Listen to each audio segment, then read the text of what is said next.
ಸ್ವಾಗತ. ನಾನು ರಂಜಿತಾ ವೆಂಕಟೇಶ್. ಮೊದಲಿಗೆ ಹೆಡ್ಲೈನ್ಸ್.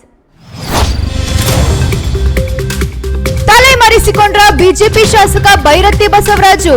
ಬಿಕ್ಲು ಶಿವ ಕೊಲೆ ಕೇಸ್ನಲ್ಲಿ ಸಿಗದ ನಿರೀಕ್ಷಣಾ ಜಾಮೀನು. ಬಿಜೆಪಿ ಶಾಸಕನ ಬೆನ್ನು ಬಿದ್ದ ಸಿಐಡಿ ಅಧಿಕಾರಿಗಳು. ಟಿ20 ವಿಶ್ವಕಪ್ಗೆ ಟೀಂ ಇಂಡಿಯಾ ತಂಡ ಪ್ರಕಟ. ಶುಭ್ಮನ್ ಗಿಲ್ಗೆ ಗೇಟ್ ಪಾಸ್ ಕೊಟ್ಟ ಬಿಸಿಸಿಐ. ತಂಡಕ್ಕೆ ಮತ್ತೆ ಮರಳಿದ ಇಶಾನ್ ಕಿಶನ್, ರಿಂಕು ಸಿಂಗ್. ರಾಜ್ಯದಲ್ಲಿ ಡಲ್ ಆದ ಡೆವಿಲ್ ಕಲೆಕ್ಷನ್. 9ನೇ ದಿನಕ್ಕೆ ಕ್ರೇಜ್ ಕಳೆದುಕೊಂಡ ಫ್ಯಾನ್ಸ್. ಕಳೆದ 3 ದಿನದಿಂದ ಇಳಿಮುಖ ಮಾಡಿದ ಚಿತ್ರದ ಗಳಿಕೆ.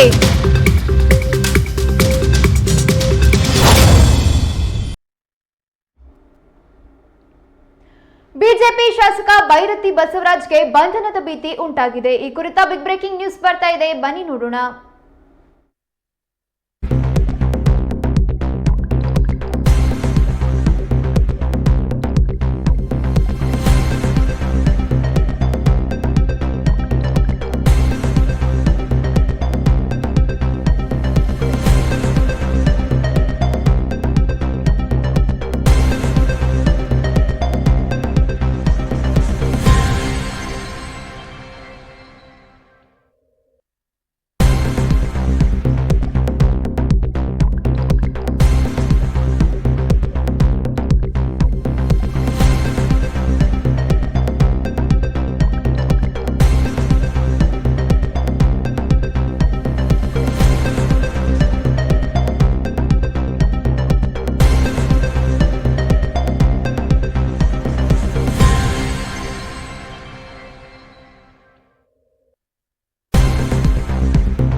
ರೌಡಿ ಶೀಟರ್ ಬಿಕ್ಲು ಶಿವ ಕೊಲೆ ಪ್ರಕರಣದಲ್ಲಿ ಆರೋಪಿಯಾಗಿರೋ ಶಾಸಕ ಭೈರತಿ ಬಸವರಾಜ್ಗೆ ಬಂಧನದ ಭೀತಿ ಎದುರಾಗಿದೆ. ಹೀಗಾಗಿ ಶಾಸಕರು ತಲೆಮರೆಸಿಕೊಂಡಿದ್ದು ಸಿಐಡಿ ಅಧಿಕಾರಿಗಳು ಹುಡುಕಾಟ ನಡೆಸುತ್ತಿದ್ದಾರೆ. ನಿನ್ನೆಯಷ್ಟೇ ಹೈಕೋರ್ಟ್ನಲ್ಲಿ ಭೈರತಿ ಬಸವರಾಜ್ ನಿರೀಕ್ಷಣಾ ಜಾಮೀನು ವಜಾ ಆಗಿತ್ತು. ಇದರ ಬೆನ್ನಲ್ಲೇ ಬಸವರಾಜ್ ಬಂಧನದ ಭೀತಿಯಿಂದ ತಲೆಮರೆಸಿಕೊಂಡಿದ್ದಾರೆ. ಸದ್ಯ ತಮ್ಮ ಭೈರತಿಯ ನಿವಾಸದಲ್ಲೂ ಬಸವರಾಜ್ ಇಲ್ಲ ಎಂದು ಗೊತ್ತಾಗಿದೆ. ಸಿಐಡಿ ಅಧಿಕಾರಿಗಳ 3 ತಂಡ ರಚಿಸಿ ಶಾಸಕರಿಗಾಗಿ ಶೋಧ ನಡೆಸುತ್ತಿದ್ದಾರೆ ಎನ್ನಲಾಗಿದೆ. ಬೆಳಗಾವಿಯಲ್ಲಿ ನಡೆದ ವಿಧಾನಸೌಧ ಅಧಿವೇಶನದಲ್ಲಿ ಮೊದಲ ವಾರ ಭೈರತಿ ಬಸವರಾಜ್ ಹಾಜರಾಗಿದ್ರು. ಆದ್ರೆ ಈ ವಾರ ಅಧಿವೇಶನಕ್ಕೆ ಬಾರದ ಭೈರತಿ ಬಸವರಾಜ್ ಅಜ್ಞಾತ ಸ್ಥಳ ಸೇರಿದ್ದಾರೆ. ಬಿಕ್ಲು ಶಿವ ಕೊಲೆ ಪ್ರಕರಣದಲ್ಲಿ ಬೆಂಗಳೂರಿನ ಕೆಆರ್ ಪುರ ಕ್ಷೇತ್ರದ ಬಿಜೆಪಿ ಶಾಸಕ ಭೈರತಿ ಬಸವರಾಜ್ ನಿರೀಕ್ಷಣಾ ಜಾಮೀನು ಕೋರಿ ಹೈಕೋರ್ಟ್ಗೆ ಅರ್ಜಿ ಸಲ್ಲಿಸಿದ್ರು. ಆದರೆ ಹೈಕೋರ್ಟ್ನ ಜಸ್ಟಿಸ್ ಸುನಿಲ್ ಯಾದವ್ ಅವರ ಪೀಠವು ನಿರೀಕ್ಷಣಾ ಜಾಮೀನು ನೀಡಲು ನಿರಾಕರಿಸಿದೆ. ಈ ಕೊಲೆ ಕೇಸ್ನಲ್ಲಿ ಕೋಕಾ ಕಾಯ್ದೆ ಅನ್ವಯವಾಗುವುದಿಲ್ಲವೆಂದು ಆದೇಶ ನೀಡಿದೆ. ವಿಚಾರಣಾ ನ್ಯಾಯಾಲಯದಲ್ಲೇ ಸೂಕ್ತ ಅರ್ಜಿ ಸಲ್ಲಿಸಲು ಭೈರತಿ ಬಸವರಾಜ್ಗೆ ಹೈಕೋರ್ಟ್ ಸೂಚನೆ ನೀಡಿದೆ. ಅಲ್ಲಿಯವರೆಗೂ ಭೈರತಿ ಬಸವರಾಜ್ಗೆ ಬಂಧನದಿಂದ ರಕ್ಷಣೆ ನೀಡಲು ನಿರಾಕರಿಸಿದೆ.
ವಿಶ್ವಕಪ್ ಟೀಮ್ನಿಂದ ಶುಭ್ಮನ್ ಗಿಲ್ಗೆ ಗೇಟ್ ಪಾಸ್ ನೀಡಿದೆ ಬಿಸಿಸಿಐ. ಈ ಕುರಿತ ಬಿಗ್ ಬ್ರೇಕಿಂಗ್ ನ್ಯೂಸ್ ಬರ್ತಾ ಇದೆ, ಬನ್ನಿ ನೋಡೋಣ.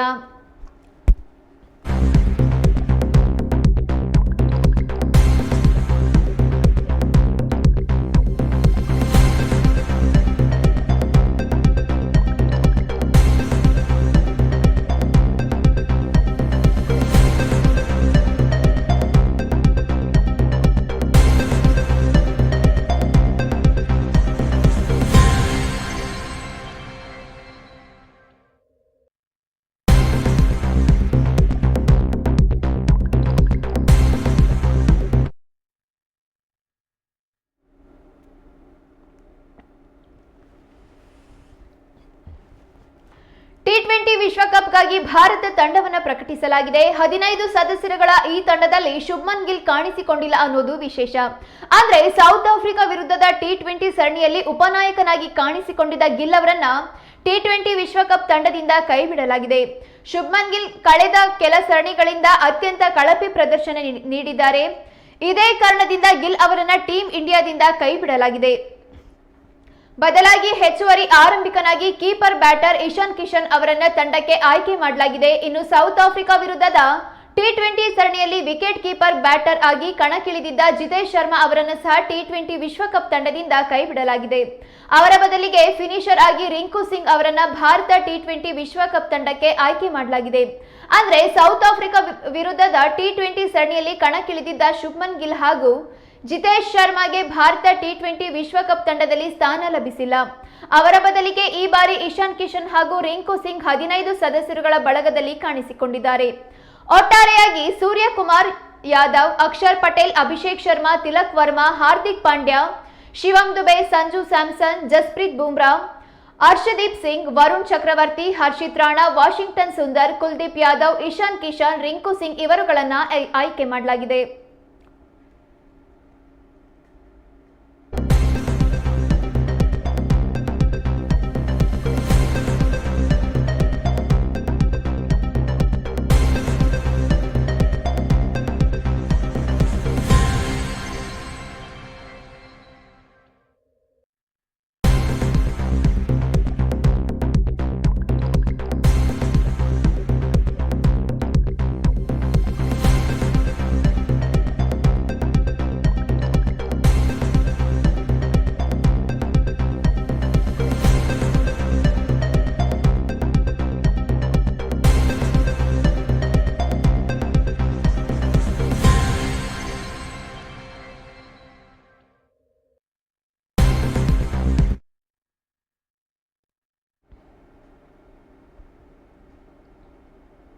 ಡೆವಿಲ್ ಚಿತ್ರದ ಕಲೆಕ್ಷನ್ 9 ದಿನಗಳಲ್ಲಿ ಕೋಟಿಯಿಂದ ಲಕ್ಷಕ್ಕೆ ಕುಸಿದಿದೆ. ಈ ಕುರಿತ ಬಿಗ್ ಬ್ರೇಕಿಂಗ್ ನ್ಯೂಸ್ ಬರ್ತಾ ಇದೆ, ಬನ್ನಿ ನೋಡೋಣ.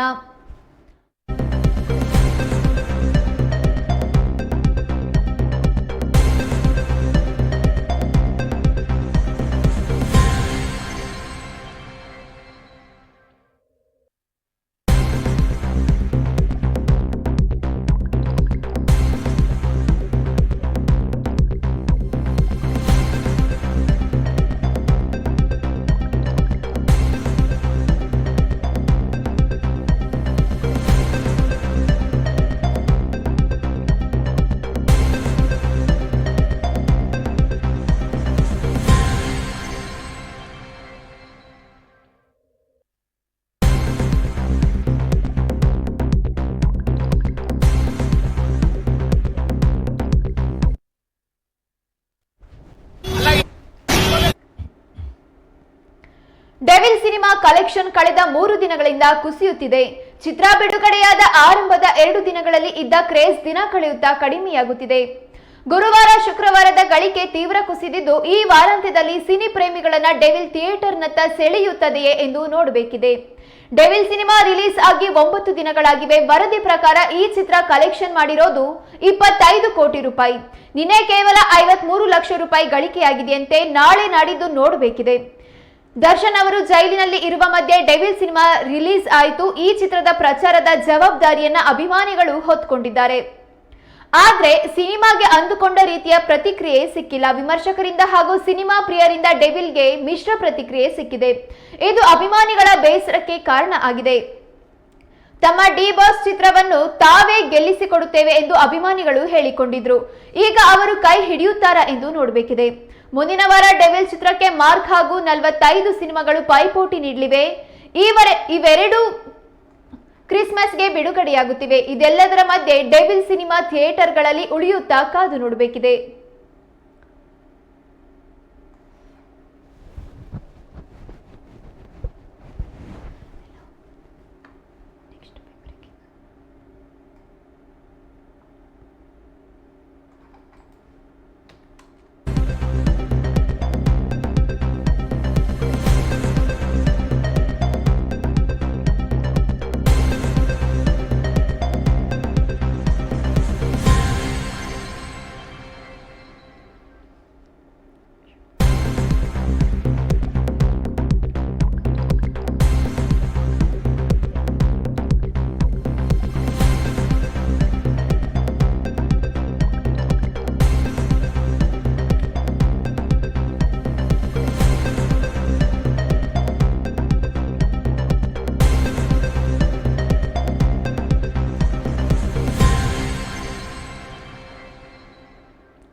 ಪತ್ರಕರ್ತ ಸಂಘ ಶಿವಮೊಗ್ಗ ಘಟಕದ ನೂತನ ಪದಗ್ರಹಣ ಕಾರ್ಯಕ್ರಮ ಪತ್ರಿಕೋದ್ಯಮದಲ್ಲಿ ನಡೆದಿದೆ.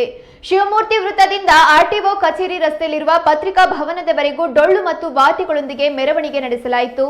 ನಂತರ ಪತ್ರಿಕಾ ಭವನದಲ್ಲಿ ನಡೆದ ವೇದಿಕೆ ಕಾರ್ಯಕ್ರಮದಲ್ಲಿ ಮಾತನಾಡಿದ ರಾಜ್ಯ ಮಾಹಿತಿ ಆಯೋಗದ ಆಯುಕ್ತ ರುದ್ರಣ್ಣ ಹರ್ತಿಕೋಟಿ, ಪತ್ರಕರ್ತರು ಆರೋಗ್ಯ ಕಾಪಾಡಿಕೊಳ್ಳಿ, ಪತ್ರಕರ್ತರೆಂಬ ಪರಿಕಲ್ಪನೆಯೇ ಬದಲಾಗಿದೆ.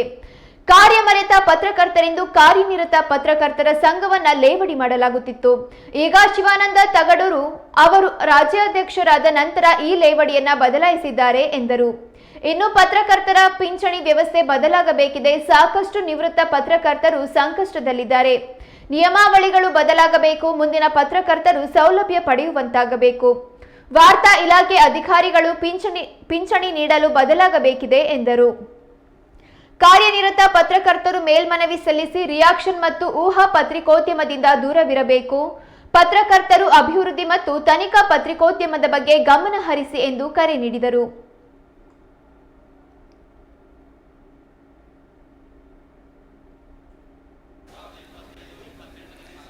ಪದಾಧಿಕಾರಿ ಮತ್ತು ಕಾರ್ಯಕಾರಿ ಮಂಡಳಿ ನಿರ್ದೇಶಕನಾಗಿ ಆಯ್ಕೆಯಾಗಿರ್ತಕ್ಕಂಥ ನಾನು ಈ ದಿನ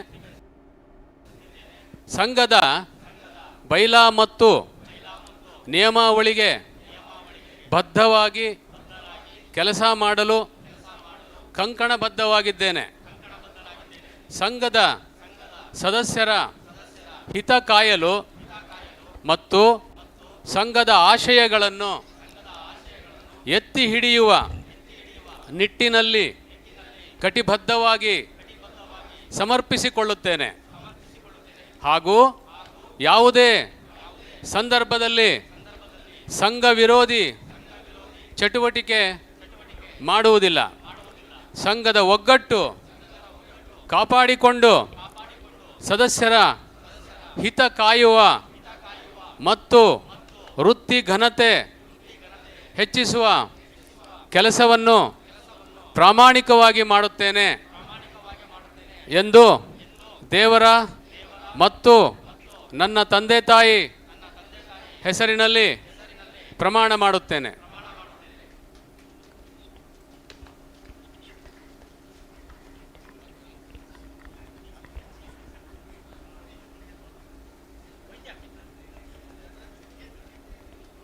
ಜವಳಿ ನಿಗಮದ ಅಧ್ಯಕ್ಷರು ಬಂದಿದ್ದಾರೆ, ಅವ್ರಿಗೂ ಕೂಡ ಸ್ವಾಗತವನ್ನು ಕೋರ್ತೇವೆ.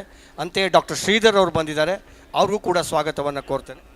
ಹಾಗೆಯೇ ಆರ್ಯ ಸಿನಿಮಾ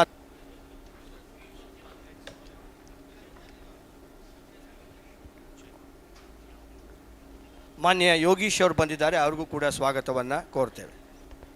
ಚುನಾವಣೆಯನ್ನು ಬಹಳ ವ್ಯವಸ್ಥಿತವಾಗಿ ಮುನ್ನಡೆಸಿಕೊಟ್ಟಂತಹ ನಮ್ಮ ಚುನಾವಣೆ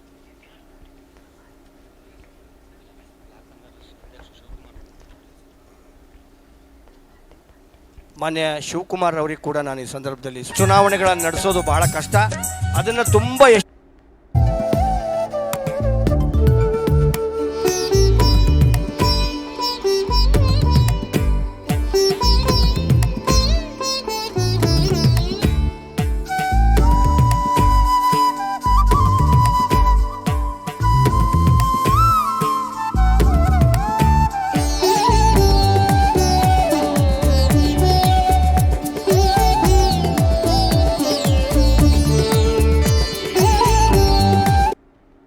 ಗಳಿಕೆ ಶಿವಮೊಗ್ಗ ಘಟಕದ್ದು. ಹಾಗಾಗಿ ಮತ್ತೊಮ್ಮೆ ಅವರಿಗೆ ಅಭಿನಂದನೆಗಳು ಸಲ್ಲಿಸ್ತೇನೆ. ಅನೇಕರು ಶುಭವನ್ನು ಹಾರೈಸಿದ್ದಾರೆ. ಅದರಲ್ಲಿ ನಾನು ನೋಡ್ತಾ ಇದ್ದೆ, ಅದರಲ್ಲಿ ಒಬ್ಬೊಬ್ಬರದ್ದು ಒಂದೊಂದು ವಿಭಿನ್ನ ಬಗೆ. ಬಹುಶಃ ಕಳೆದು ಹೋದ ಒಂದು ಮೆರಗನ್ನು ಮತ್ತೆ ತಂದು ಕೊಟ್ಟಿದ್ದ ಅವಧಿ ಯಾವುದಾದ್ರು ಇದೆ ಅಂದರೆ ಶಿವಮೊಗ್ಗ ಜಿಲ್ಲಾ ಘಟಕಕ್ಕೆ ಈ ಬಾರಿಯ ಆ ಅವಧಿ ಅಂತೇಳಿ ನಾನು ಭಾವಿಸ್ತೇನೆ. ಹಾಗಾಗಿ ಈ ಸಂಭ್ರಮ ಕಾಣಲಿಕ್ಕೆ ಸಂಘ ಮತ್ತೆ ಆಯಕಟ್ಟಿನ ಸ್ಥಾನದಲ್ಲಿ ಗಟ್ಟಿಯಾಗಿ ನಿಲ್ಲಕ್ಕೆ ಯಾರೆಲ್ಲ ಶ್ರಮವನ್ನು ಹಾಕಿದ್ದೀರಿ, ಯಾರೆಲ್ಲ ಪರಿಶ್ರಮವನ್ನು ಪಟ್ಟಿದ್ದೀರಿ, ಅವರೆಲ್ಲರಿಗೆ ಮತ್ತೊಮ್ಮೆ ನಿಮ್ಮೆಲ್ಲರ ಜೋರು ಚಪ್ಪಾಳೆ ಮೂಲಕ ನಾನು ರಾಜ್ಯ ಸಂಘದಿಂದ ಕೂಡ ಅಭಿನಂದಿಸ್ತೇನೆ.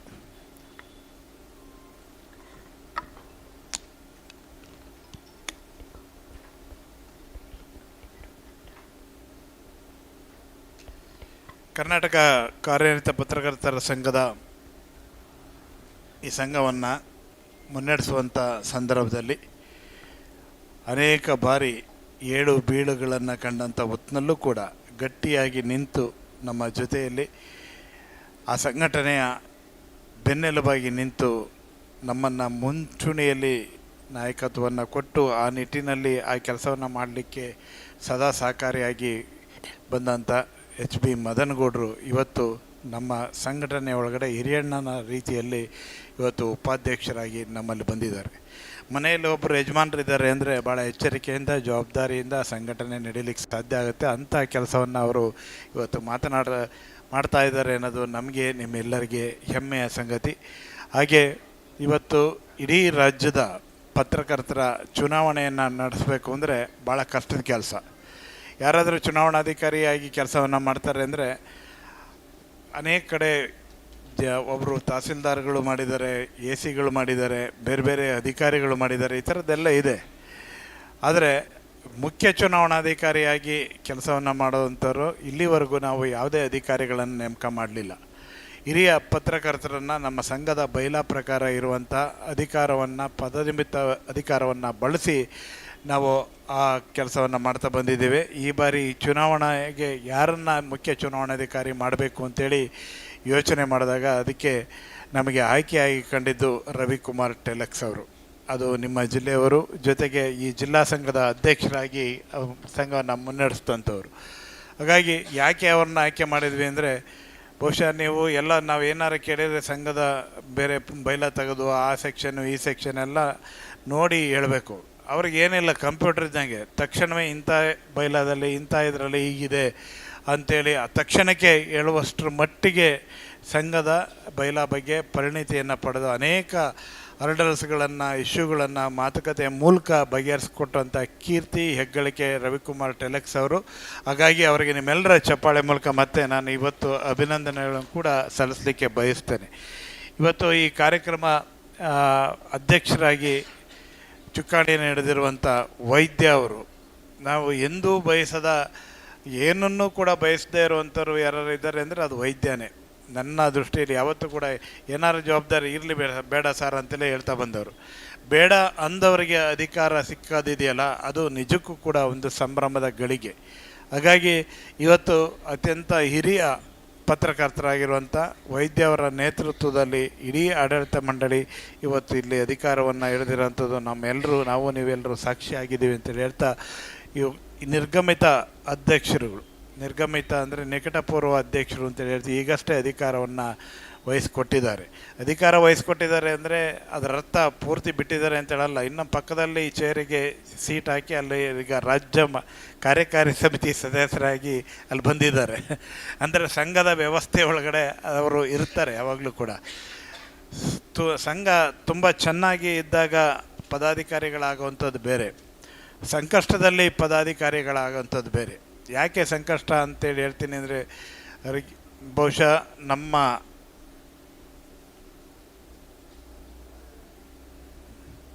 ಶಿವಕುಮಾರ್ ಅವರು ಅಧ್ಯಕ್ಷರಾಗಿ ಅದರ ಚುಕ್ಕಾಣಿಯನ್ನು ಹಿಡಿದಂಥ ಸಂದರ್ಭದಲ್ಲಿ ಇಲ್ಲಿ ಅನೇಕ ಸಮಸ್ಯೆಗಳಿತ್ತು, ಹರ್ಡಲ್ಸ್ ಇತ್ತು, ಬೇರೆ ಬೇರೆ ಇಶ್ಯೂಸ್ ಇತ್ತು.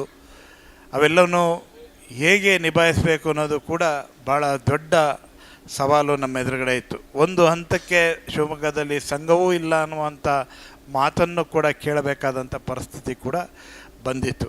ಆದರೆ ಅಂಥ ಹೊತ್ತಿನಲ್ಲಿ ಗಟ್ಟಿಯಾಗಿ ನಿಂತಂಥವರು ಶಿವಕುಮಾರ್ ಮತ್ತು ರವಿಕುಮಾರ್ ಟೆಲಕ್ಸ್ ಅವರು. ರಾಜ್ಯ ಸಂಘದ ಹೆಗಲಿಗೆ ಹೆಗಲು ಕೊಟ್ಟು ದುಡಿದಂಥವರು ಈ ಇಬ್ಬರು. ಆ ಹೊತ್ತಿನಲ್ಲಿ ಎರಡು ಅವಧಿಯಲ್ಲಿ ಸಂಘವನ್ನು ಮುನ್ನಡೆಸ್ಕೊಂಡು ಬಂದಿದ್ದು. ಏಕೆಂದರೆ ನಮಗೆ ಯಾವುದೇ ಸಂಘದ ಆರ್ಥಿಕ ಏನಾದ್ರು ಚಟುವಟಿಕೆ ಮಾಡಬೇಕು ಅಂದರೆ ಯಾವುದೂ ಹಣ ಇಲ್ಲ. ಇಲ್ಲಿ ವಿಶೇಷವಾಗಿ ಶಿವಮೊಗ್ಗ ಜಿಲ್ಲೆ ಬೇರೆ ಥರನೇ ಇದೆ.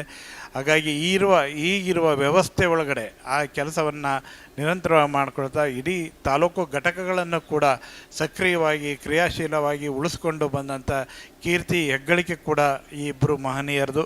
ಹಾಗಾಗಿ ಮತ್ತೊಮ್ಮೆ ನಿಮ್ಮೆಲ್ಲರ ಚಪ್ಪಾಳೆಯನ್ನು ಕೊಟ್ಟರೆ ತಪ್ಪೇನಿಲ್ಲ ಅಂತೇಳಿ ಅಂದ್ಕೋತೀನಿ. ಜೋರಾದ ಚಪ್ಪಾಳೆ ಮೂಲಕ ಅವರಿಗೆ ಅಭಿನಂದನೆಗಳನ್ನು ಸಲ್ಲಿಸ್ತೇನೆ. ಹಾಗೆ ಇವತ್ತು ಶಿವಕುಮಾರ್ ಮನಸ್ಸು ಮಾಡಿದರೆ ಏನೆಲ್ಲ ಮಾಡ್ಬೋದು ಅಂತ ಭಾಳ ಜನರು ಹೇಳ್ತಾ ಇರ್ತಾರೆ. ಒಂದು ಪತ್ರಿಕಾ ಭವನವನ್ನು ಕೂಡ ಕಟ್ಬಿಡ್ಬೋದು, ಅಷ್ಟರ ಮಟ್ಟಿಗೆ ಅವ್ರ ಶಕ್ತಿ ಇದೆ ಅಂತ. ನಾನು ಬಯಸೋದೇನೆಂದರೆ ಅವರು ಪತ್ರಿಕಾ ಭವನ ಕಟ್ಟೋದು ಬೇಡ, ಯಾರ್ಯಾರಿಗೆ ಅಶಕ್ತರಿದ್ದಾರೆ ಅಂಥ ಪತ್ರಕರ್ತರಿಗೆ ರಿಯಾಯಿತಿ ದರದಲ್ಲಿ ನಿವೇಶನವನ್ನು ಕೊಡಲಿ, ಆ ಶಕ್ತಿ ಅವರಿಗೆ ದೇವರು ಕೊಟ್ಟಿದ್ದಾರೆ ಅಂತೇಳಿ ನಿಮ್ಮ ಈ ಸಂದರ್ಭದಲ್ಲಿ ಹೇಳಲಿಕ್ಕೆ ಬಯಸ್ತೇನೆ. ಅದನ್ನು ದಯಮಾಡಿ ಆ ನಿಟ್ಟಿನಲ್ಲಿ ಅವರ ಕೆಲಸವನ್ನು ಕನಿಷ್ಠ ಯೋಚನೆಯನ್ನು ಇಟ್ಕೊಂಡು ಮಾಡಲಿ. ನಿಮ್ಮೆಲ್ಲರ ಸಹಕಾರ ಅವರಿಗೆ ದೊರೆತರೆ ಬಹುಶಃ ಒಂದು ಪತ್ರಕರ್ತರ ಲೇಔಟ್ ಕೂಡ ಆಗಲಿಕ್ಕೆ ಸಾಧ್ಯ ಇದೆ. ಆ ದೃಷ್ಟಿಯಲ್ಲಿ ಆ ಕೆಲಸ ಆಗಲಿ ಅಂತೇಳಿ ನಾನು ಬಯಸ್ತೇನೆ.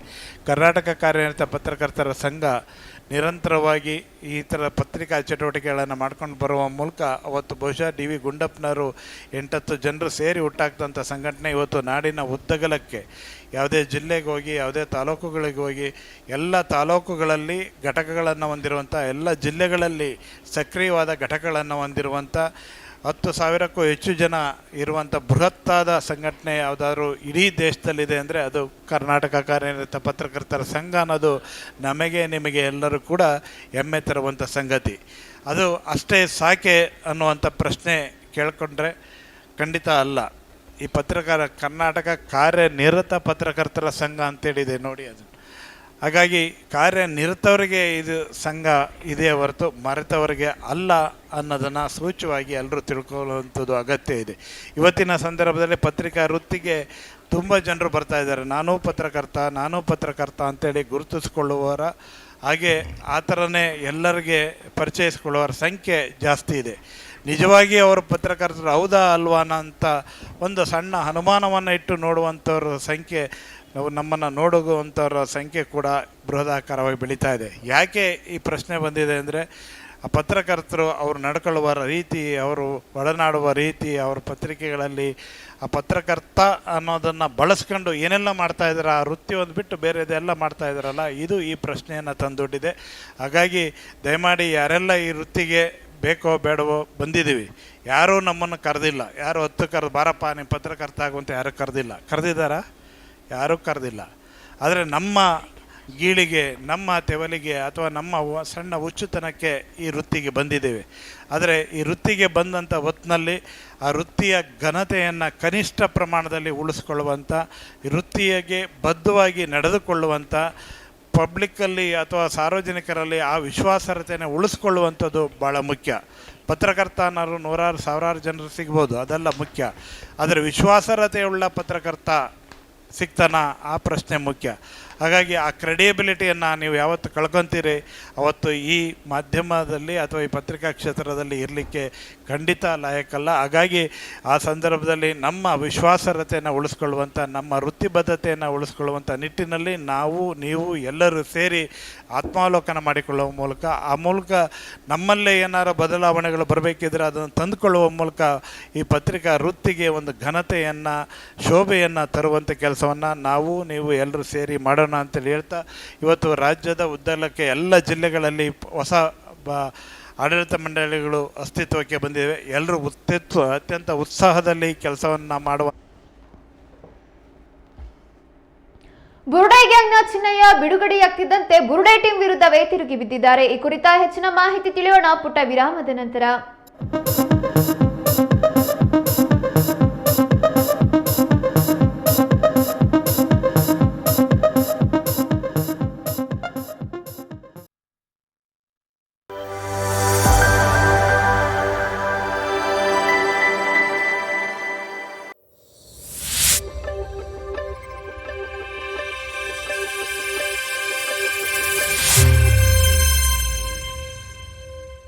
ನಿಮ್ಮೂರಿನಲ್ಲಿ ಸಮಸ್ಯೆಗಳು ಇವೆಯಾ? ಸಂಬಂಧಪಟ್ಟವರ ಗಮನಕ್ಕೆ ತಂದ್ರೂ ಪ್ರಯೋಜನವಾಗಿಲ್ವೇ? ಹಾಗಾದ್ರೆ ನೀವು ಮಾಡಬೇಕಾಗಿರೋ ಕೆಲಸ ಇಷ್ಟೇ. ನಿಮ್ಮೂರಿನ ಸಮಸ್ಯೆ ಕುರಿತು ವಿಡಿಯೋ ಮಾಡಿ ಸ್ವಲ್ಪ ಮಾಹಿತಿ ನೀಡಿ. ಆ ವಿಡಿಯೋವನ್ನ ಈ ನಂಬರ್ಗೆ ಕಳುಹಿಸಿಕೊಡಿ. 9900218866. ನಿಮ್ಮ ಸಮಸ್ಯೆಗೆ ನಾವು ಧ್ವನಿಯಾಗುತ್ತೇವೆ. ವಾಟ್ಸ್ಆಪ್ ವರದಿಗಾರ. ವಿಶ್ವವಿಖ್ಯಾತ ಜೋಗ ಜಲಪಾತ, ಆಗುಂಬೆಯ ವೈಭವ, ಕೊಡಚಾದ್ರಿಯ ಸೌಂದರ್ಯ, ತುಂಗೆ ಮತ್ತು ಭದ್ರೆಯರ ಆರ್ಭಟ, ಶರಾವತಿ ನದಿಯ ವಿಹಂಗಮ ನೋಟ, ಮಲೆನಾಡ ಹೆಬ್ಬಾಗಿಲಿನ ಸಮಗ್ರ ಚಿತ್ರಣ.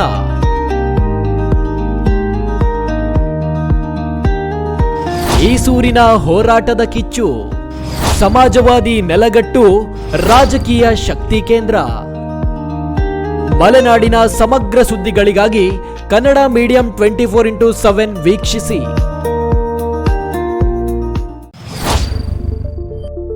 ಫೇಸ್ಬುಕ್ನಲ್ಲಿ 2 ಲಕ್ಷ ಫಾಲೋವರ್ಸ್, ಯೂಟ್ಯೂಬ್ನಲ್ಲಿ 1,90,000 ಸಬ್ಸ್ಕ್ರೈಬರ್ಸ್, ರಾಜ್ಯಾದ್ಯಂತ ಕೋಟಿ ವೀಕ್ಷಕರು. ಕೋಟಿ ವೀಕ್ಷಕರಿಗೆ ಧನ್ಯವಾದಗಳು. ನಿಮ್ಮ ಕನ್ನಡ ಮೀಡಿಯಂ 24x7.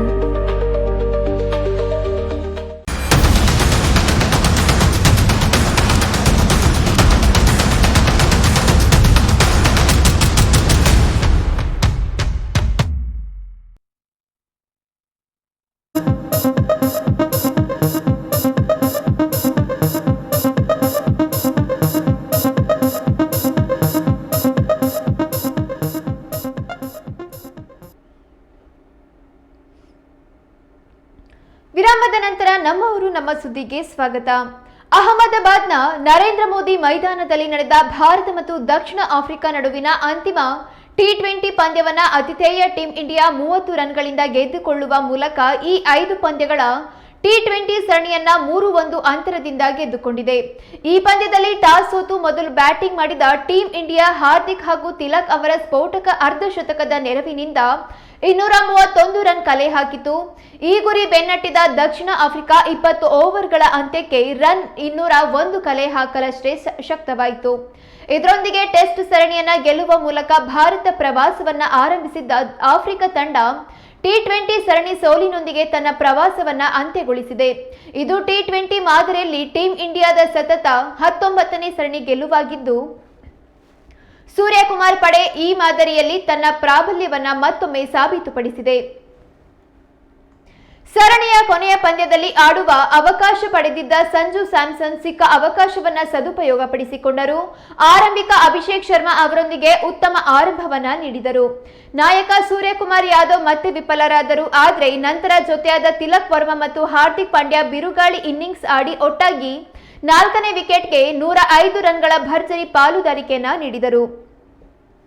ಹಾರ್ದಿಕ್ ಕೇವಲ 16 ಎಸೆತಗಳಲ್ಲಿ ಅರ್ಧಶತಕ ಗಳಿಸಿದ್ರೆ ತಿಲಕ್ ತಮ್ಮ ಸರಣಿಯ 2ನೇ ಅರ್ಧಶತಕವನ್ನ ಪೂರೈಸಿದರು. ಅಂತಿಮವಾಗಿ ಹಾರ್ದಿಕ್ 25 ಎಸೆತಗಳಲ್ಲಿ 63 ರನ್ ಬಾರಿಸಿದ್ರೆ ತಿಲಕ್ ವರ್ಮಾ 42 ಎಸೆತಗಳಲ್ಲಿ 73 ರನ್ ಸಿಡಿಸಿದರು. ಈ ಗುರಿ ಬೆನ್ನಟ್ಟಿದ ದಕ್ಷಿಣ ಆಫ್ರಿಕಾ ತಂಡವು ಅಷ್ಟೇ ಸ್ಫೋಟಕ ಆರಂಭ ಪಡೆದುಕೊಂಡಿತು. ವಿಶೇಷವಾಗಿ ಕ್ವಿಂಟನ್ ಡಿ ಕಾಕ್ ಮತ್ತೊಂದು ಅದ್ಭುತ ಅರ್ಧಶತಕ ಸಿಡಿಸಿ 10ನೇ ಓವರ್ನಲ್ಲಿ ತಂಡವನ್ನ 100ರ ಗಡಿ ದಾಟಿಸಿದ್ರು. ಡಿಕಾಕ್ ತಂಡವನ್ನ ಗೆಲುವಿನತ್ತ ಕೊಂಡೊಯ್ಯುತ್ತಾರೆ ಎಂದು ತೋರುತ್ತಿತ್ತು. ಆದರೆ ಈ ವೇಳೆ ದಾಳಿಗಿಳಿದ ಜಸ್ಪ್ರೀತ್ ಬುಮ್ರಾ ಡಿಕಾಕ್ ರನ್ನ ಪೆವಿಲಿಯನ್ ಗಟ್ಟಿಸಿದರು. ನಂತರ ಹಾರ್ದಿಕ್ ಸ್ಫೋಟಕ ಬ್ಯಾಟರ್ ಡೆವಾಲ್ಡ್ ಬ್ರೇವಿಸ್ ಅವರನ್ನ ಔಟ್ ಮಾಡುವ ಮೂಲಕ ಆಫ್ರಿಕಾ ವೇಗಕ್ಕೆ ಕಡಿವಾಣ ಹಾಕಿದರು.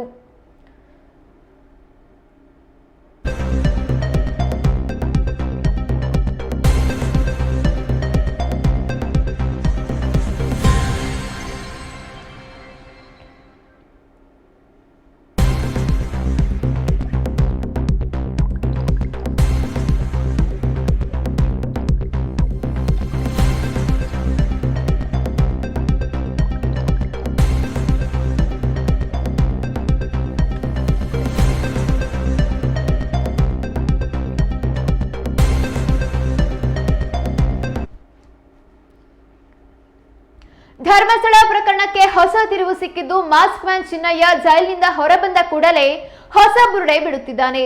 ಜೈಲಿನಿಂದ ಬಿಡುಗಡೆಯಾಗಿ ಹೊರಬಂದ ತಕ್ಷಣವೇ ಪೊಲೀಸ್ ಠಾಣೆಗೆ ಹಾಜರಾದ ಚಿನ್ನಯ್ಯ ತಮಗೂ ಹಾಗೂ ಪತ್ನಿಗೂ ಜೀವ ಬೆದರಿಕೆ ಇರೋದಾಗಿ ಹೋರಾಟಗಾರರ ವಿರುದ್ಧವೇ ದೂರು ನೀಡಿದ್ದಾನೆ.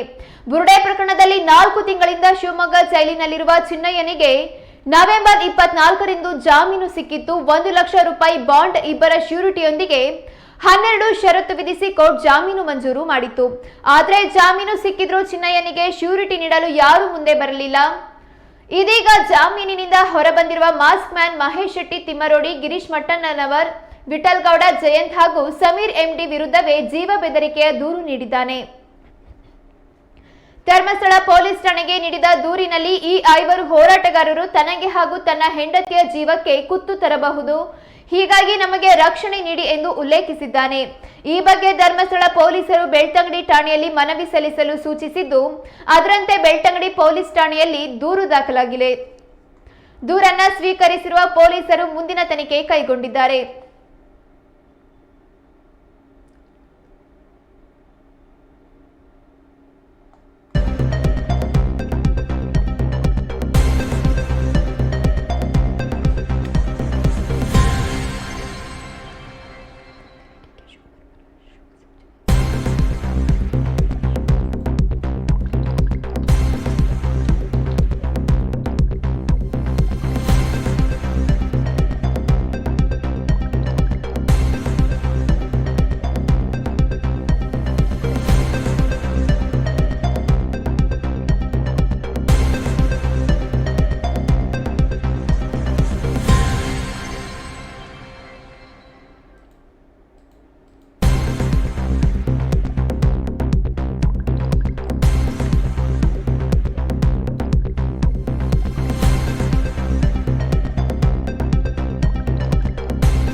ಉತ್ತರ ಕನ್ನಡ ಜಿಲ್ಲೆಯ ಕುಮಟಾ ತಾಲೂಕಿನ ಗೋಕರ್ಣ ದೇಗುಲಕ್ಕೆ ಭೇಟಿ ನೀಡಿ ಡಿಸಿಎಂ ಡಿಕೆ ಶಿವಕುಮಾರ್ ಪೂಜೆ ಸಲ್ಲಿಸಿದರು.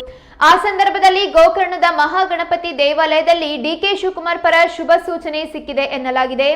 ಡಿಕೆ ಶಿವಕುಮಾರ್ಗೆ ಮುಖ್ಯಮಂತ್ರಿ ಸ್ಥಾನ ಸಿಗಲಿ ಎಂಬ ಆಶಯದೊಂದಿಗೆ ವಿಶೇಷ ಪೂಜೆ ನೆರವೇರಿಸಿದ ವೇಳೆ ಮಹಾಗಣಪತಿಗೆ ತಲೆಯ ಮೇಲೆ ಹೂ ಇಟ್ಟು ಪ್ರಾರ್ಥನೆ ಸಲ್ಲಿಸಲಾಗಿತ್ತು.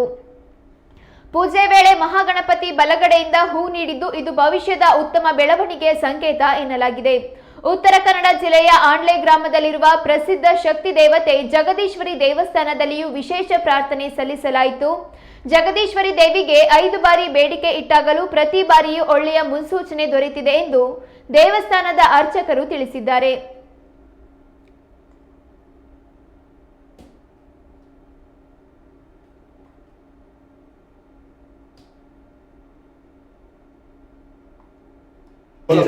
ताम्राध्यक्षतां समर्पयामि महागणपति प्रीत्यर्थे मंगल नीराजनं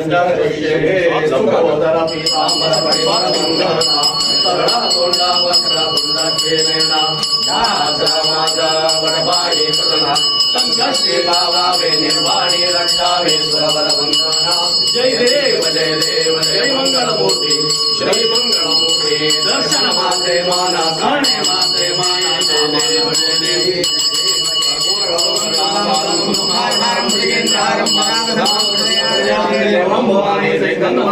मंगलादीपं समर्पयामि रक्षांधाय गणकवशे महादेवेभ्यं विसर्जयामि भोग्यप्रदमायुक्तं नागरल्यादिवरणं कर्पूरयुक्तं ताम्बूलप्रतिनिधिं ताम्राध्यक्षतां समर्पयामि महागणपति प्रीत्यर्थे मंगल नीराजनं करिष्ये लंबोदर पीताम्बर परिवार मंगलता सरला तोंडा वक्र तुंडच्छेदेन दासमाजा वडबाये सदना संकष्टे भावावे निर्वाणी रक्षावे सुरवर वंदना जय देव जय मंगलमूर्ति श्री मंगलमूर्ति दर्शन मात्रे माना गणे मात्रे माना जय देव जय देव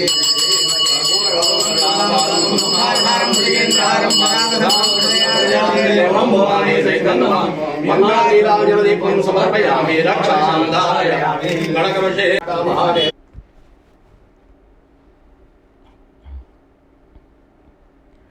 ತುಮಕೂರು ಜಿಲ್ಲೆಯ ತಿಪಟೂರು ತಾಲೂಕಿನ ದಸರಿಘಟ್ಟದಲ್ಲಿ ಪ್ರವೀಣ್ ಎನ್ನುವವರು ತಮ್ಮ ಸಾಕು ನಾಯಿ ಖುಷಿಗೆ ಅದ್ದೂರಿ ಸೀಮಂತ ಕಾರ್ಯಕ್ರಮವನ್ನು ಆಯೋಜಿಸಿದ್ರು.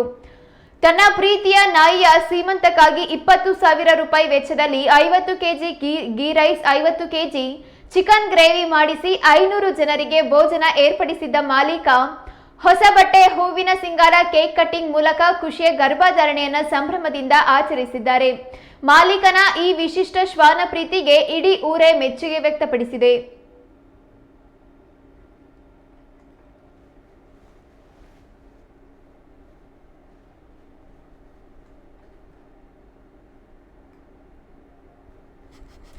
ಕಟ್ಬಿಟ್ರೆ ಹಿಂಗೆ ಸುತ್ರಿ ಹೋಗೋದೆ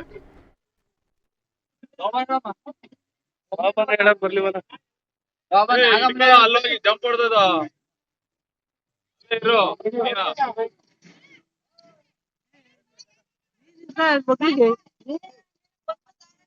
ಎಲ್ಲರೂ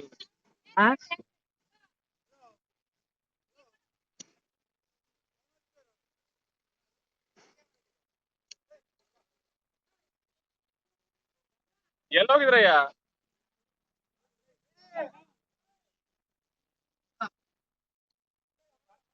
ಬಾಚಿಲ್ಲ ಕಣ ಹೊಡೆದಿಕ್ಕಬಾರ್ದ ಬಾರ ಆ ಕಡಿಕೆ ನೀನು ವೈಟಿಂಗ್ ಇಲ್ಲಿ ಬಾಯ್ಲಿ ಮಾರಪ್ಪ ಬರ್ದವ್ರ ಅಷ್ಟೇ ಬರ್ರ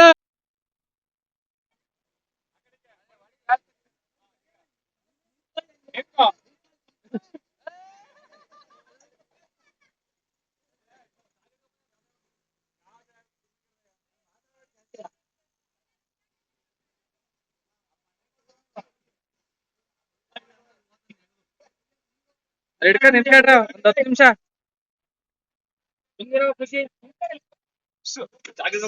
ಕುಣಿಸಿ ಚಾಕ್ ಕಟ್ ಮಾಡಿ ಚಾಕ್ ತಗೊಂಡು ಮುಂದಕ್ಕೆ ಅಲ್ಲಿ ಬಿಡಿ ಆಯೈತೆ ಹಿಡ್ಕ ಓಡದಲ್ಲೆಲ್ಲ ಬಂದ ಐತೆ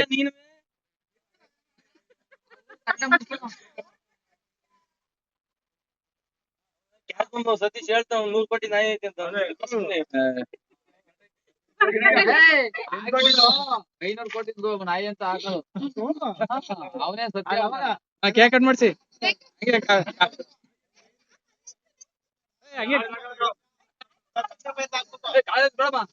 ಕಾಲಲ್ಲಿ ಹಂಗೆ ಇದ್ ಮಾಡ ಸುಮ್ನೆ ಹೆಂಗ ಹಾಕು ಟೇಬಲ್ ಒಂಚೂರು ಹೆಚ್ಚು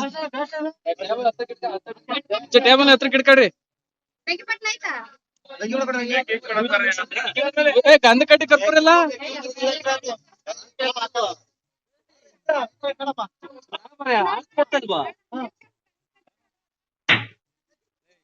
ಕೊಡ್ತಾರೆ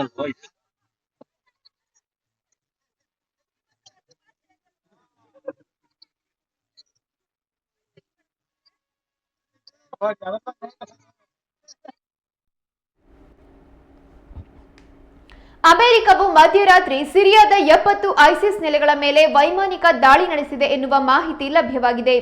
ಸಿರಿಯಾದಲ್ಲಿ ಅಮೆರಿಕದ ಸೈನಿಕರ ಮೇಲಿನ ದಾಳಿಯ ನಂತರ ಅಮೆರಿಕವು ಈ ಪ್ರತೀಕಾರದ ಕ್ರಮವನ್ನು ಕೈಗೊಂಡಿದೆ.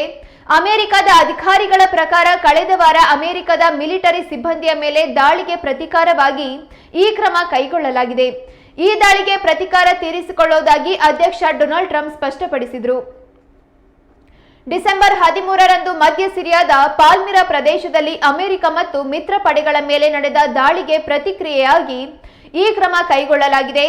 ಈ ಕಾರ್ಯಾಚರಣೆಯಡಿಯಲ್ಲಿ 70ಕ್ಕೂ ಹೆಚ್ಚು ಐಸಿಸ್ ಭಯೋತ್ಪಾದಕ ನೆಲೆಗಳನ್ನು ಮತ್ತು ಶಸ್ತ್ರಾಸ್ತ್ರಗಳನ್ನು ನೇರವಾಗಿ ಗುರಿಯಾಗಿಸಿಕೊಳ್ಳಲಾಗಿದೆ ಎಂದು ಹೆಕ್ಸೆತ್ ಹೇಳಿದ್ದಾರೆ. ಇದು ಹೊಸ ಯುದ್ಧದ ಆರಂಭವಲ್ಲ, ಬದಲಾಗಿ ಅಮೆರಿಕದ ಸೈನಿಕರ ಮೇಲಿನ ದಾಳಿಗೆ ಪ್ರತೀಕಾರ ಎಂದು ಹೆಕ್ಸೆತ್ ಸ್ಪಷ್ಟವಾಗಿ ಹೇಳಿದ್ದಾರೆ. ವಿಶ್ವದ ಎಲ್ಲಿಯಾದರೂ ಅಮೆರಿಕರನ್ನು ಗುರಿಯಾಗಿಸಿಕೊಂಡರೆ ಅಮೆರಿಕ ದಾಳಿಕೋರರನ್ನ ಭೇಟಿಯಾಡಿ ನಿರ್ಮೂಲನೆ ಮಾಡುತ್ತದೆ ಎಂದು ಹೆಕ್ಸೆತ್ ಎಚ್ಚರಿಸಿದ್ದಾರೆ. ಅವರ ಪ್ರಕಾರ ಯುಎಸ್ ಮಿಲಿಟರಿ ತನ್ನ ಶತ್ರುಗಳನ್ನು ಕೊಂದಿದೆ ಎಂದು ಈ ಪ್ರವೃತ್ತಿ ಮುಂದುವರಿಯುತ್ತದೆ.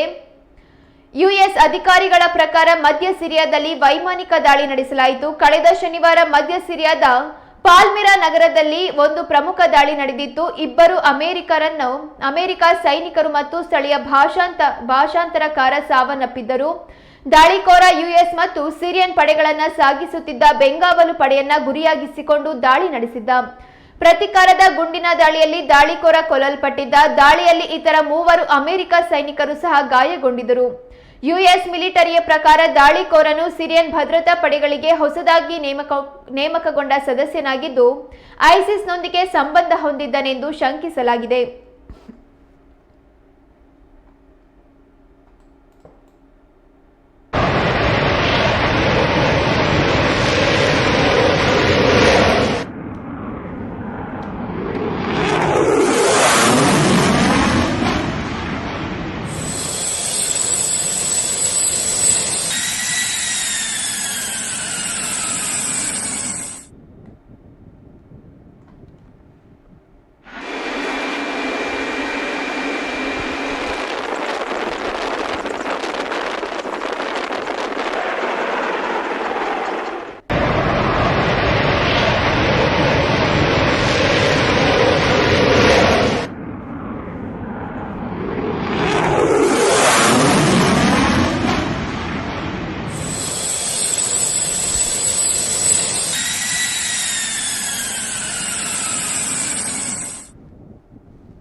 ಕೋಮಿನ ವ್ಯಕ್ತಿಯೋರ್ವ ಸಾಗರದ ಶಿವಪ್ಪನಾಯಕ ನಗರದ ರಾಮೇಶ್ವರ ದೇವಸ್ಥಾನದ ಮೈದಾನದಲ್ಲಿ ಬಂದು ಪುಂಡಾಟಿಕೆ ಮೆರೆಯುವ ಜೊತೆಗೆ ವಿದ್ಯಾರ್ಥಿಗೆ ಹಲ್ಲೆ ಮಾಡಿರುವ ಘಟನೆ ಶುಕ್ರವಾರ ನಡೆದಿದೆ. ಶಿವಮೊಗ್ಗ ಜಿಲ್ಲೆಯ ಸಾಗರ ನಗರ ಸಭೆ ವ್ಯಾಪ್ತಿಯ ಶಿವಪ್ಪನಾಯಕ ನಗರದ ರಾಮೇಶ್ವರ ದೇವಸ್ಥಾನದ ಮೈದಾನದಲ್ಲಿ ನಡೆದ ಘಟನೆಯಾಗಿದ್ದು, ಸ್ಥಳೀಯರು ಅನ್ಯ ಕೋಮಿನ ವ್ಯಕ್ತಿಯ ವಿರುದ್ಧ ಕಠಿಣ ಕಾನೂನು ಕ್ರಮ ಕೈಗೊಳ್ಳಬೇಕು ಎಂದು ಆಗ್ರಹಿಸಿ ಸಾಗರ ಡಿವೈಎಸ್ಪಿ ಕಚೇರಿಯ ಎದುರು ಜಮಾಯಿಸಿ ಉಪವಿಭಾಗದ ಪ್ರಭಾರ ಡಿವೈಎಸ್ಪಿಯವರಿಗೆ ಮನವಿ ಸಲ್ಲಿಸಿದ್ದಾರೆ. ಈ ಹಿಂದೆ ಕಾಲೇಜಿನ ವಿದ್ಯಾರ್ಥಿಗಳು ಗಲಾಟೆ ಮಾಡಿಕೊಂಡಿದ್ರು. ಈ ಗಲಾಟೆ ನಡೆಯುವ ಸಂದರ್ಭದಲ್ಲಿ ನೆಹರು ನಗರದ ಅನ್ಯ ಕೋಮಿನ ವ್ಯಕ್ತಿ ಸ್ಥಳಕ್ಕೆ ಬಂದು ಗಲಾಟೆಯಲ್ಲಿ ಪುಂಡಾಟಿಕೆಯನ್ನ ಮಾಡಿ ಪ್ರಚೋದನಾಕಾರಿಯಾಗಿ ಕೂಗಾಡಿ ಗಲಾಟೆಯಲ್ಲಿ ಶಿವಪ್ಪನಾಯಕ ನಗರದ ವಿದ್ಯಾರ್ಥಿಗೆ ದೈಹಿಕವಾಗಿ ಹಲ್ಲೆ ಮಾಡಿದ ಘಟನೆ ನಡೆದಿತ್ತು. ಸದ್ಯ ಈ ಗಲಾಟೆ ವಿರುದ್ಧ ಸ್ಥಳೀಯರು ಮುನಿಸಿಕೊಂಡಿದ್ದಾರೆ.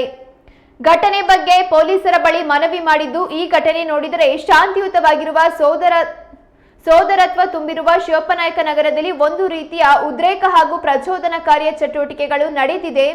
ಆದರೆ ಮುಂದೊಂದು ದಿನ ನಡೆಯಬಾರದು. ತಕ್ಷಣ ಸಾಗರಪೇಟೆ ಠಾಣೆಯ ವೃತ್ತ ನಿರೀಕ್ಷಕರು ಮುಂದೆ ಎಂದಿಗೂ ಈ ತರಹದ ಘಟನೆ ನಡೆಯದಂತೆ ತಾವುಗಳು ಗಮನ ಹರಿಸಿ ಶಾಂತಿ ಕದಡುವ ಕೆಲಸ ಮಾಡಿದವರ ವ್ಯಕ್ತಿಯ ವಿರುದ್ಧ ಕ್ರಮ ಕೈಗೊಳ್ಳಬೇಕು ಎಂದು ಡಿವೈಎಸ್ಪಿ ಅವರಿಗೆ ಮನವಿ ಮಾಡಿದರು.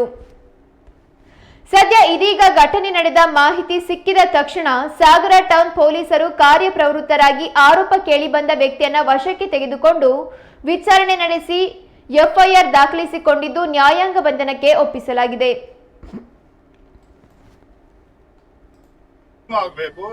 ಅಪ್ರಾಪ್ತ ಹುಡುಗನಿಗೆ ಮಾರಣಾಂತಿಕ ಹಲ್ಲೆ ಆಗಿದೆ. ಮಾನ್ಯ ಸಂತೋಷ್ ಶೆಟ್ಟರ್ ಅವರು ಕೂಡ ಬಂದು ಅದನ್ನ ನೋಡಿದ್ದಾರೆ ಇವತ್ತು ಆಸ್ಪತ್ರೆಯಲ್ಲಿ. ಇಂಥ ವ್ಯಕ್ತಿಗಳ ಈ ತರ ಕೃತ್ಯಗಳು ಸಾಗರ ನಗರಾದ್ಯಂತ ಎಲ್ಲ ಕಡೆ ನಡೀತಾ ಇದೆ. ವಿದ್ಯಾರ್ಥಿಗಳಿಗೂ ಕ್ರಿಮಿನಲ್ ಹಿನ್ನೆಲೆ ಇರ್ತಕ್ಕಂಥ ವ್ಯಕ್ತಿಗಳಿಗೆ ಏನು ಸಂಬಂಧ? ಅವರ ಹಿನ್ನೆಲೆ ಬಹಳಷ್ಟಿದೆ, ಅದನ್ನ ಬಹಿರಂಗವಾಗಿ ಹೇಳೋದಿಲ್ಲ.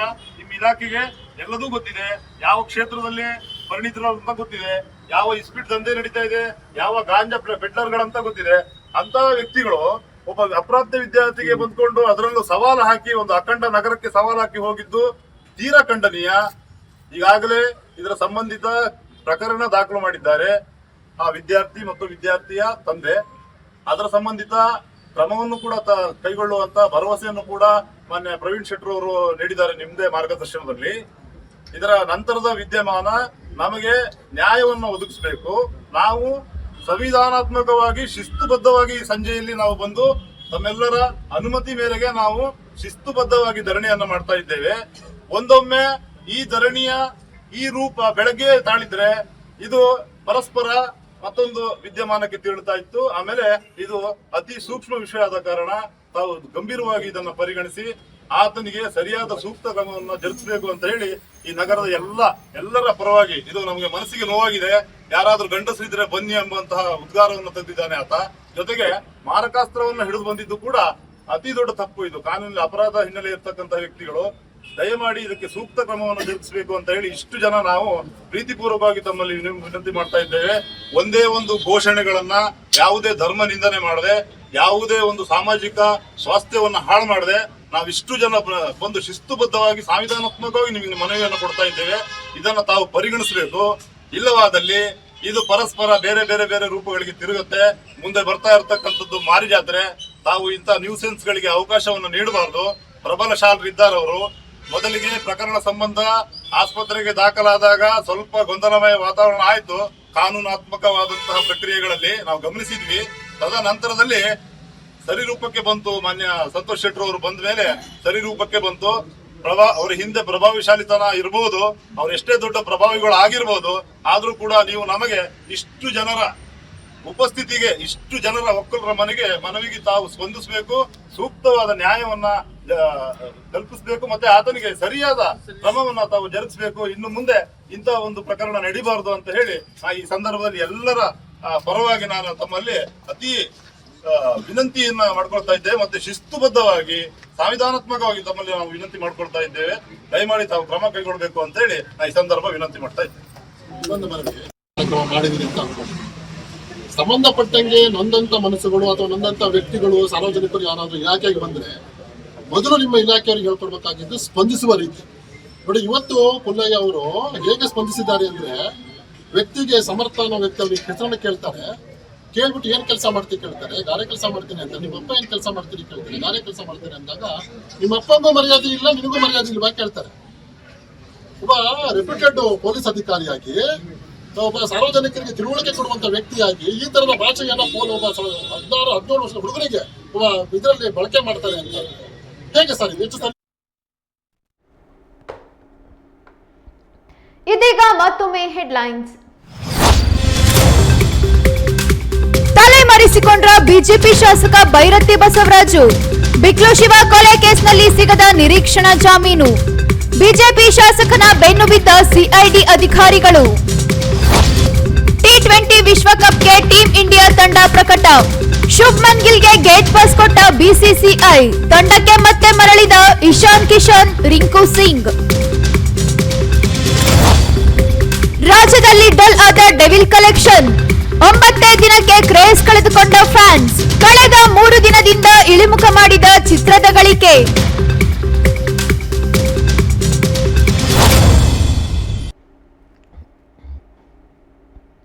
ಇದಿಷ್ಟು ಈ ಹೊತ್ತಿನ ಪ್ರಮುಖ ಸುದ್ದಿ. ಹೆಚ್ಚಿನ ಮಾಹಿತಿಗಾಗಿ ನೋಡ್ತಾ ಇರಿ ಕನ್ನಡ ಮೀಡಿಯಂ 24x7.